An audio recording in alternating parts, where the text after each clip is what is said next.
এক আসিয়া, হযরতে আসিয়া, তিনি পৃথিবীবাসীর সামনে প্রমাণ করে দেখাইছে ফেরাউনের মতো নিকৃষ্ট কাফেরের ঘরে হযরতে আসিয়া ইমানদার ছিল। ভাইয়া, শুধু এই এক নারীর ঘটনা পূর্বের শুনলেই তো কলিজা কাইপা ওঠার কথা। কোরআনুল কারীম যার নাম ঘটনা উল্লেখ করছে,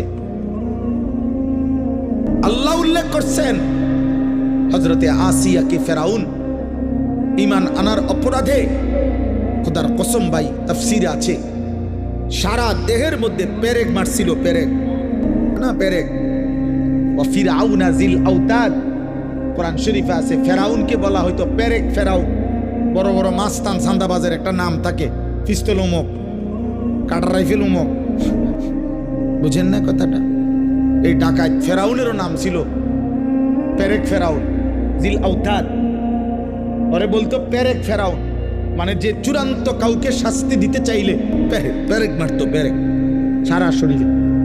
এই আসিয়াকে সারা শরীরে পেরেক মাইরা, এরপরে এবার বলছে রক্ত ঝরছে, বলছে আসিয়া এখনো সুযোগ আছে, মুসার ওই কালেমা ছেড়ে দাও, ঈমান ছেড়ে দাও।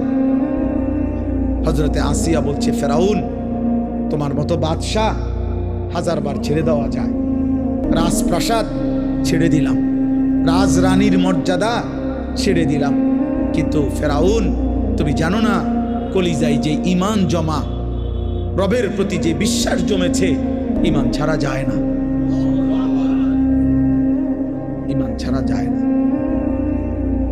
তাফসীরের মধ্যে আছে ফেরাউন বলছে তার সৈন্য সামন্তকে আসিয়াকে জীবন্ত জবাই না করে এই অবস্থাতেই ছাগলের চামড়া, গরুর চামড়া যেমন ছিলে এরকম চামড়া ছিল জীবন্ত, আসিয়ার শরীর থেকে চামড়া খুলতে শুরু করো।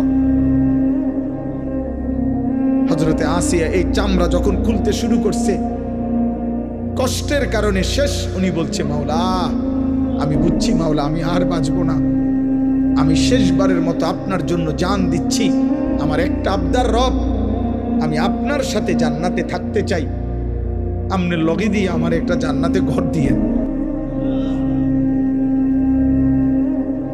রব্বি বিনি লি ইনদাকা বাইতান ফিল জান্নাহ।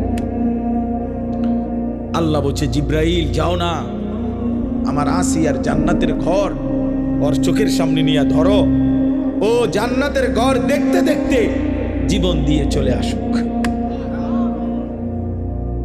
হযরতে